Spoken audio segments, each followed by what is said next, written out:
Well, I would definitely look at this, which is a newsletter from the Black Lesbian and Gay Centre. So the Black Lesbian and Gay Centre existed in the 1980s, so it started in 1985, and a lot of younger people didn't even know that there was a Black Lesbian and Gay Centre project in 1985, which is 40 years ago. So for a lot of people seeing these materials, it kind of reaffirms their existence, but also opens up, like a wonderful rabbit hole that they can go down and do some, exploring and research. And for me, talking to people that were part of the Black Lesbian and Gay Centre, part of that history, who now drifted off and done other things, it's really interesting for them to know that there's this resurgence of interest. And I think it's actually very interesting as well that as a movement it was seen necessary to support members of the Black community, because there still remains to this day a feeling that sometimes people are not, you imagine the LGBTQ community is an inclusive community, but in fact there are some divisions there as well and differences.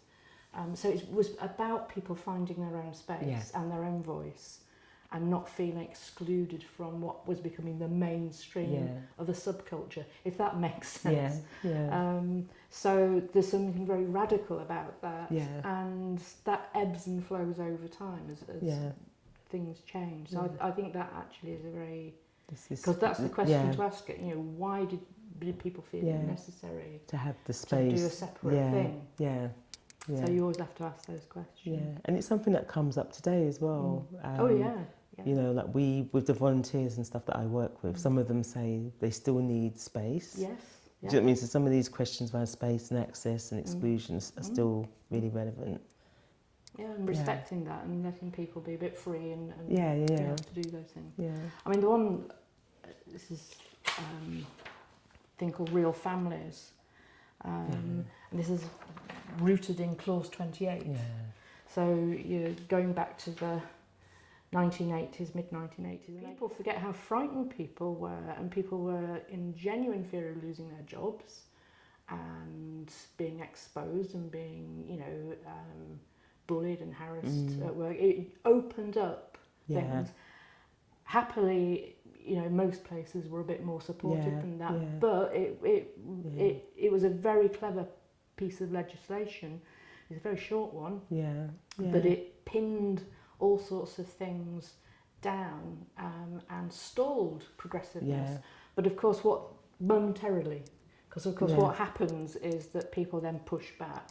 And what really happened was that people spoke out more and campaigned more, and more events started to happen. And it united communities as well. Communities, absolutely. So the pushback was actually strengthening for the LGBTQ community, and exposed it for what it was, really. And I think definitely lesbians and gay men, who were kind of separate groups at the time, more separate communities came together around it was one of the Section things, because of 28. course the AIDS crisis was the other main point where people started to come together and help each other, which again is very significant, I think, in terms of support. And the thing that with this is, this idea of real families, because one of the phrases that is used is about the promotion of pretend families. Well, go figure that, either you've got parents or guardians, or what does that even mean? So the whole thing was wrapped up in some bizarre way of thinking. And there were some alliances, especially in the Black communities, between the right wing and then very religious people in the Black community were on the same side, which was it pulled out all sorts of very interesting points of contact. That's all good. That's all good. Yeah, we you can won. see it then.